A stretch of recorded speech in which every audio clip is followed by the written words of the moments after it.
Hey there, Vassals. Are you getting bored of all the House of the Dragons and Acolyte and other sort of genre TV that's out there? Well, come to us in the world of beautiful romantic fiction, romantic historical whimsy, and come with us on our Bridgerton Season 3 Part 2 episode.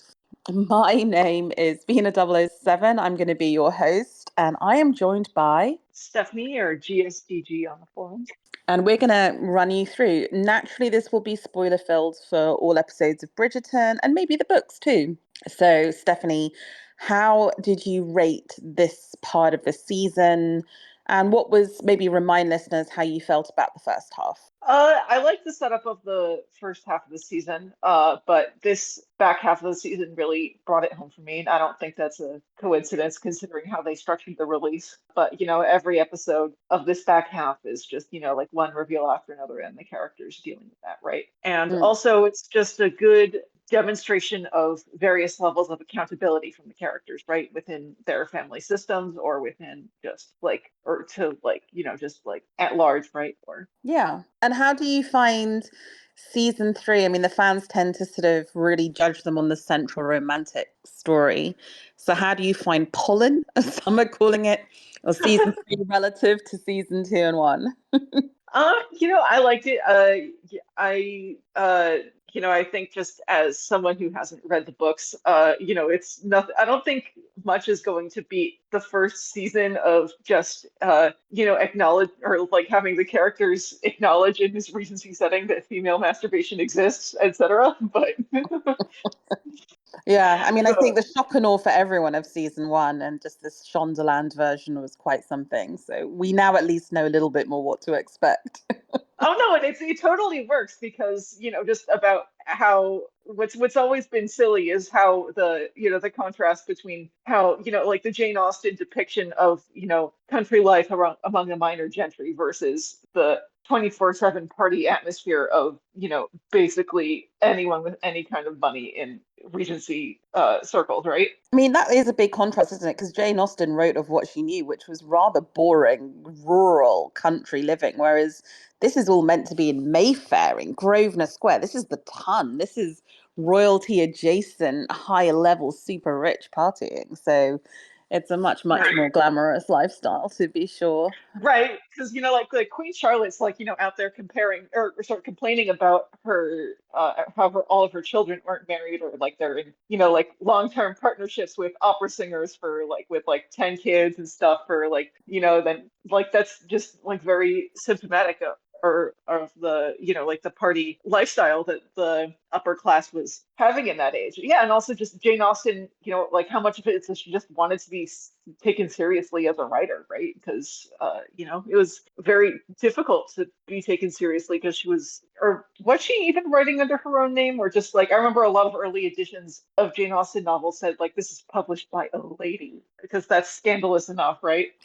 Let's get into some of the central storylines. So, when we left off in part 1, we had some rumpy pumpy in a carriage. There was some confusion online, maybe on my part, about just how explicit that rumpy pumpy was. A lot of people have complained that a lot of things that would never have been unchaperoned in season 1 are now quite happily unchaperoned in season 3 to allow for aforementioned moments.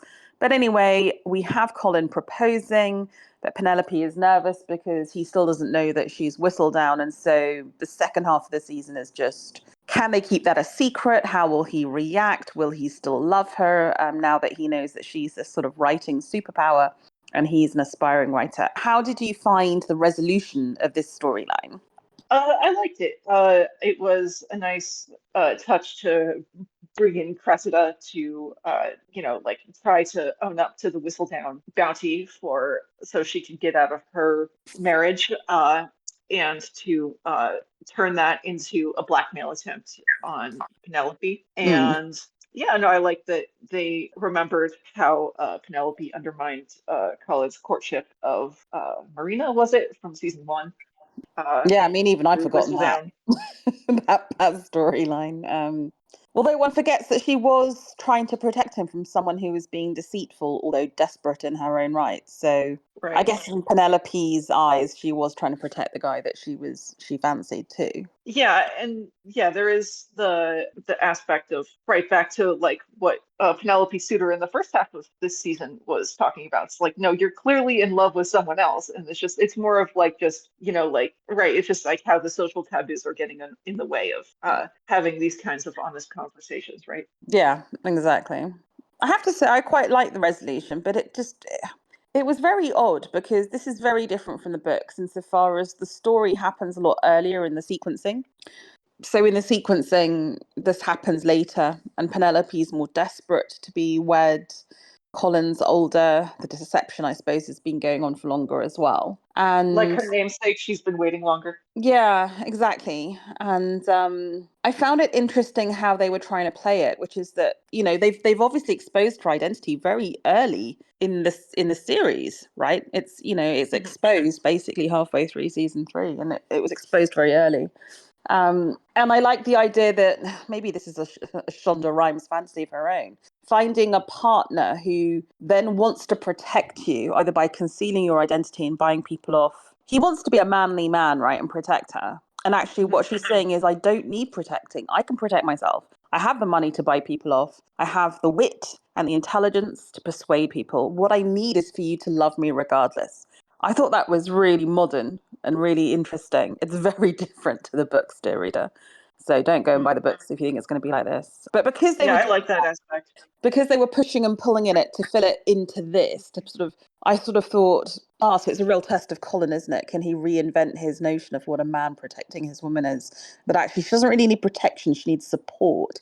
I thought that was really clever, but it did make that back end of episodes a bit frustrating to me because I was like, where are you going with this? What are you doing with this? Mm. And he was sort of somewhat annoying me. And actually, I found myself invested far more in the relationship, which I found very profoundly moving between Penelope and her mother. Yeah. That was a surprise and just a beautiful one. And to me, was really the heart of the back end of the season. And I was like, this woman who we thought of as a fright, actually had good motives for what she was trying to do. The world had treated her cruelly, and she was trying to make sure her daughter survived by whatever means necessary. And she is proud of her daughter, and she does try and protect her in her own bizarre, weird way. And I even quite Yeah. like the ugly sort of stepsisters from the Cinderella story, or the sort of the mean elder sisters, who were actually rather fun. Yeah, So, no, I think, like the stuff with Penelope's mom, I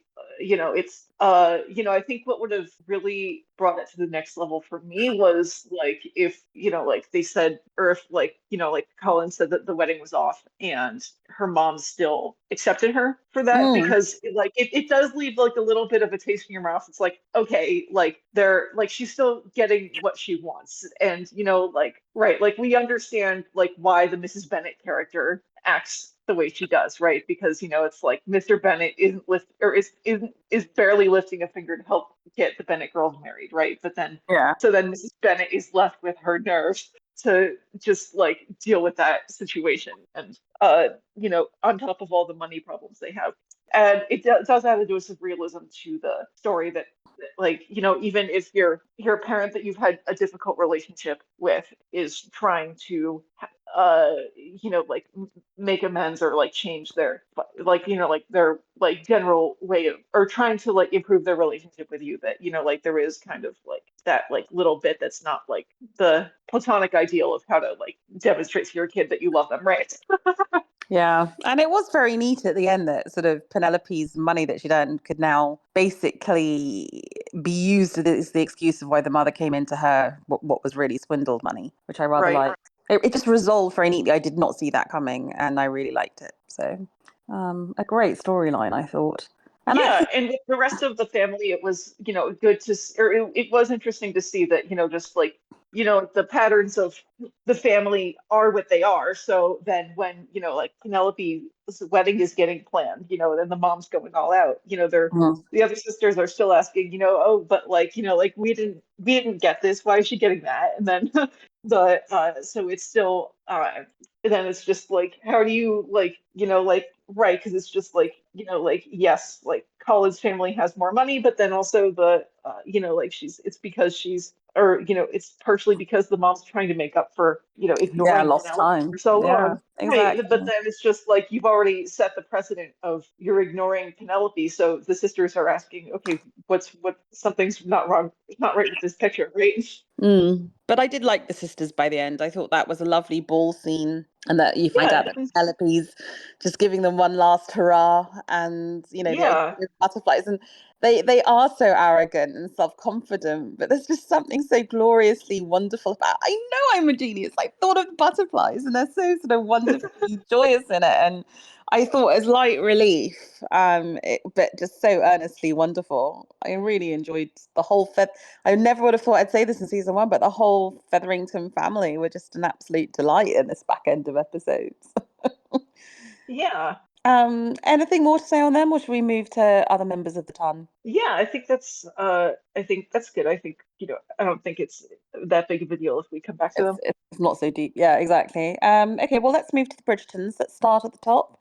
We've got Mama having a little flirtation. Mama Bridgerton maybe going to get married again. Certainly get her garden tended to. How did you find this sort of broadening of the backstory of Lady Danbury, actually? That sort of whole side plot. It was sweet. I liked the, like the depth it gave to Lady Danbury. And, again, this season is about accountability. And, like the brother is trying to, like make amends and get to the bottom of why his sister hates him so much. Mm, And like we're seeing how, like Lady Danbury's perspective, this is, her brother moving in on her friend is just, like yet another way of her brother taking what's quote unquote hers. But then it's just like, it is like, there is like a realness to that of just like, you cannot, like, there is a lot of pressure in your family of origin to find your quote unquote thing, right? yeah. And to just like have your own life, and then to just like, and just like how this never goes away even when you're in middle age or you're elderly, like Lady Danbury and her brother. Mm. And I do think there's something about when you're two singletons, when you've been together for a while, and one of you then finds a partner at any age, like you can be in your sort of 20s, 30s, 50s, 60s, whatever. There is that slight sort of pang, I think, when you're the one left behind thinking, well, you were this great, twosome who were looking and surveying society, and now one of you's gone away in love, and you're so happy for that person, but it's like, and now I'm left alone. So I just thought Right. that there was something so real in Lady Danbury and so beautiful and generous in her thinking, no, I can now have both of you in my life, and hopefully I will be included in some measure. But I thought it was very real and very contemporary in a way. Yeah, Just and as Colin, you know. and I liked how the brother, like just like acknowledged, like, yeah, like I'm sorry, like ratted you out when you were trying to run away. I didn't understand. Yeah, he was just a kid. It's so sad Yeah, that they've been apart for so long, I have to say. yeah, I didn't understand what would happen to you or how you'd be hurt by that. It Yeah, I was just thought you sweet. were putting yourself in danger. Yeah, and it's like this is like these are like the real conversations that like that are so difficult to have in real life, but then get to see it in fiction, right? Absolutely. Moving down the chain, we have Viscount Bridgerton, who, in a very sort of inclusive and politically correct move, realizes that his wonderful Indian wife might want to have their children know something of Indian culture and whisks her off.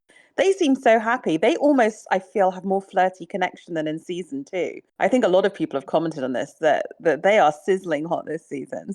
That was a lovely storyline. And I loved how she's now the wise sort of like almost mother of the family who's, dispensing advice and knocking people's heads together and getting them to reconcile. I'm very pleased that those two are willing to stick around in future seasons. Unlike the season one couple, they've decided that they Mhm. will be kind of like coming back for cameos, which I think is lovely. Yeah, it's I liked how, she said she's not quite ready to be the lady of the house, but she's still just sticking her nose back into everyone's business, right? That is very big sister, mother hen kind of thing. Yeah, she does it very well. And then on to not Colin, Benedict Bridgerton, who I found his storyline a bit pointless. And I think the point is to get us to the place where potentially he's next season's suitor.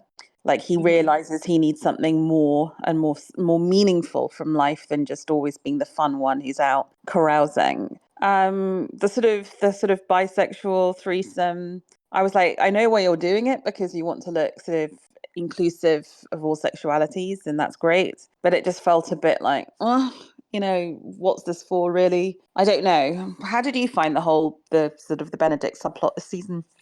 Yeah, it's like, I don't know if they wrote this in because they saw so many people like who thought that that the show was hinting in that direction, but then they didn't pay that off. So then they're just like, okay, well, like let's go where people are respond. Let's fulfill what people are responding to, Yeah. and just like have him be a little bi-curious. But Yeah, it was a bit fan servicey, wasn't it? And it didn't really go anywhere. It was a bit like the subplot with the Mondriches, who are suddenly part of high society, which was picked up a little bit, but I felt again a bit left hanging and didn't really go anywhere. Maybe that will be a thread that's picked up in future seasons. There are a few of these that I thought were like, oh, okay. yeah, I mean, I guess it was, like just from the season, I guess they could say that they're just there to demonstrate what the Featheringtons have to lose, but we already like how that they'll find some obscure cousin Oh, okay. to Maybe take that their was the stuff, point.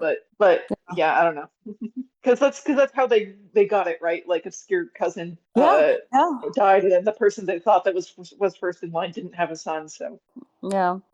I just think they're a great set of characters. I love the dynamic between husband and wife there. And this idea Mhm. of a sort of black entrepreneur actually was real in that period. And I just think they can do a lot more with that. But, fingers Yeah, and in crossed for Pride and future Prejudice, seasons. the Bingleys have made their money through trade, right, very recently. So Yeah, yeah. And, for those wanting more LGBTQIA storylines, and those who've read the books, I'm not going to say anything more than that because I don't want to spoil it. There was a character introduced at the very end, which suggests that Julia Quinn is going to allow the sex/sexuality of one of her characters in a forthcoming season to be changed to allow for a foregrounded lesbian relationship, which is very exciting. So I'll just leave it there. So I think we are going to see, rather than the sort of bi-curious, slightly unsatisfactory dalliances of Benedict, I think we are going to get is there. Eloise gonna get with the cousin of Francesca's husband? I wasn't subtle enough, but yes, yes, yes. No, no, no. Actually, no, not what you said, but it is the cousin of Francesca's husband is the person who's going to be part Okay. of a lesbian relationship with a major character. So that Okay. will be cool. I'm not sure. Are there any further thoughts on the Francesca, marrying Lord Kilmartin relationship? That was sort of pretty much tied up in the first half, wasn't it? Although they did then get married. Anything? Yeah.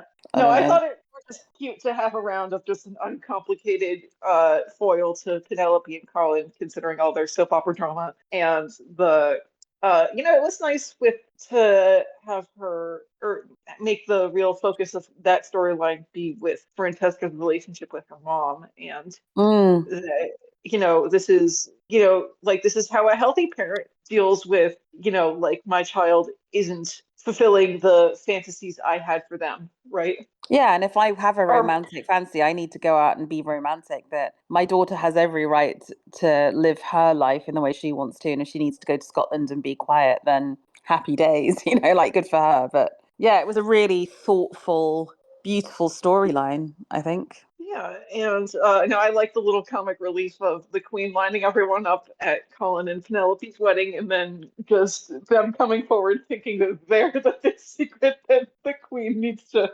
have them confess to. Yeah. And I have to say, I've not seen either actor or actress before, but I really did like them both. And especially the guy playing Lord Kilmarston, I thought was very funny. Like very dry, very understated as the character demanded. It was a lovely storyline, I have to say. Trying to think if Yeah, he there's can hang with the guys. yeah, he could hang out, he could do his thing. Anything else on the Bridgertons more widely that we need to discuss? Eloise, I suppose, left without her bestie, just as Lady Danbury's now left without hers because of Mhm. marriage. Decides to go off to Scotland, knows something of herself. I think that's rather lovely. Um, Yeah, it was nice that, yeah, it was, yeah, the triangulation of the relationship between Eloise and how she was trying not to get in the middle of Colin and Penelope's relationship, but then she just keeps getting drawn back into it, and Mm. trying to, like steer both of them towards just like, getting on with it, and in spite of the elephant in the room and the what was I going to say? Yeah, it's and her breakup with Cressida. Uh, Yeah, maybe that's a nice segue actually into I think almost what turned out to be one of the most fascinating characters of the season, which was the not the redemption of Mean Girl Cressida Cowper, but this attempt to understand why she is as she is and the pressures that are placed upon her. And this idea that she is very mean and she is very selfish and self-involved, but because she's not marrying, her father's going to sort of marry her off to some old bloke or banish her to the country, and that the choices for these women were so circumscribed. And the idea that she sort of reduces herself to blackmail because she feels that is the money she can use to run off to Europe and lead her own independent life. She doesn't have the talent of a Lady Whistledown to earn the money in the way that Penelope did. But what is someone who isn't a literary genius meant to do to get their independence? I thought it was an incredibly fascinating and probably the most real storyline in the season. Yeah, I think you said it perfectly. It's just, like it adds another dose of realism to what's, because like we can, like our comfort food of all these Regency balls and the gowns, etc. But like this is like a very, this is like a real problem of like pretty much why we've pretty much decided why this isn't worth doing anymore, right? Yeah, like with the character Marina in season one, right? It's just like adding that dose of realism into the escapism Mm. of this setting for a 21st century audience, and just also, like showing by contrast that yes, the Bridgertons actually like love each other despite all of their weird quirks. Yeah, there's a wonderful point, isn't there, where Eloise kind of says to Cresta at some point, well, just, you'll go and do this and then your family will support you. And Cresta's like, no, that's not how my family works. And that, Right. for Francesca, her biggest heartburn is that her mum doesn't think her husband's passionate enough for her, but she's still going to Right. get to marry whoever she wants, fully supported. Whereas for Mhm. Cresta's actually living in Regency England, where your father is Right. going to control your finances, your location, your marriage. And I just think it makes her so much more sympathetic. And you do get the idea that, Eloise and Penelope were these two very tight friends, and she doesn't have that. I'm fascinated to see where her story goes next season. I am wondering if she's going to sort of have her story morph into that of one of the characters in the books, who is very much to be pitied and in a Yeah. bad place. So yeah, I think it's Right, and it's just like in Regency England, she can't even like become like a nun in like a more posh convent where they don't actually make you do any work, right? yeah. Yeah, because those convents, you have to have money to get in. There's a reason why those old widows go Yep, to convents. They buy their way in. If you have yep. no money as a female member of the ton, no independent money, you have no options. And I think that's really what the season shows very powerfully. Yep. And that is the ultimate privilege of the Bridgertons, is that even down to like little Gregory, they all are rich enough to have money. It's not just the elder son, they all have means. They all have means, and their family loves each other enough that they respect their choices to Yeah, use that independence. exactly.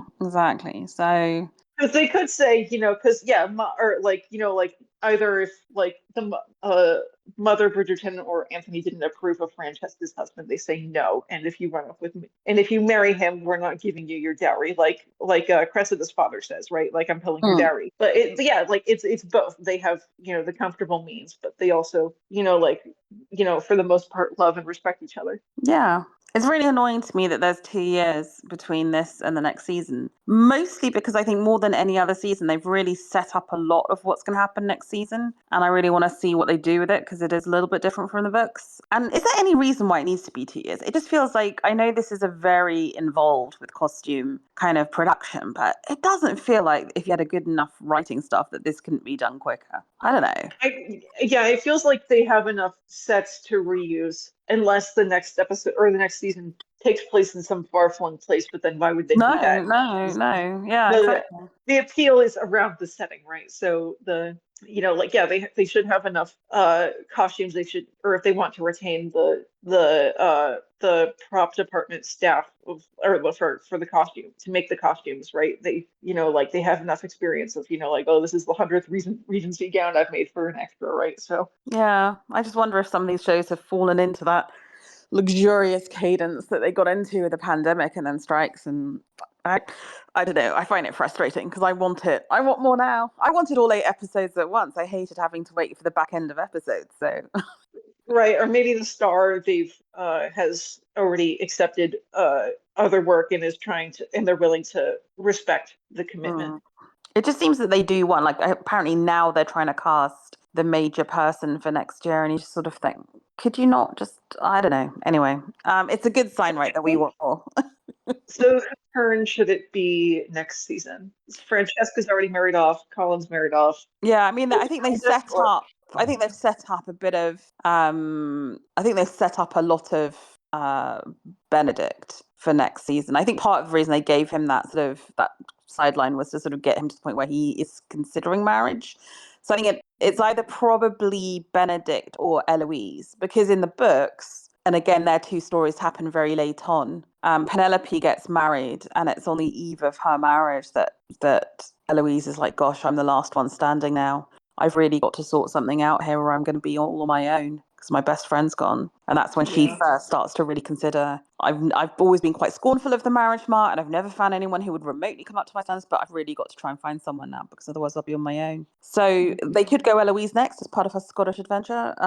They've set up a lot of Benedict too, so those are the two directions I think you could go in. Yeah, Eloise's story would definitely, again, haven't read the books, but they could definitely find a lot of ways to investigate that and compare that to the 21st century trend of, like single unmarried women with no children are the happiest demographic in developed countries, right? And, like it used to be that being a cat lady was a pejorative, but now through social media, like there's, at least a strong subset of women who say, yeah, I'd love to be a cat lady living by myself, right? So yeah.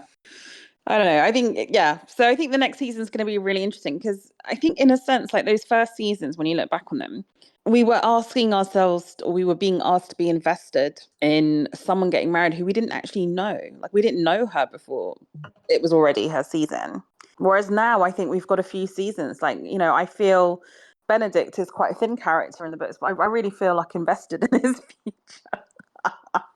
Anyway, more Bridgerton is good Bridgerton. Is there anything else you want to say before we wrap things up? no, I think it's a fun season. Yeah, and I want all of those gorgeous Penelope Bridgerton hairstyles and frocks. Just look stunning. Stunning, stunning. All right. Well, thank you very much for joining me, Stephanie. Thank you, listeners, for this little quick Bridgerton romp through part 2. Hopefully, we've given you a little bit of relief from the earnest, drab, murderous gore of House of the Dragons. Come join us on the Discord. You can find the link to that on our YouTube channel. If you find us on Twitter, if you just Google VOK Podcast, you can find where to join us. We're a lovely bunch. None of us have so far been proven to be serial killers. Come join us. In the meanwhile, thanks a lot, Stephanie. Speak to you soon. Yep. Bye.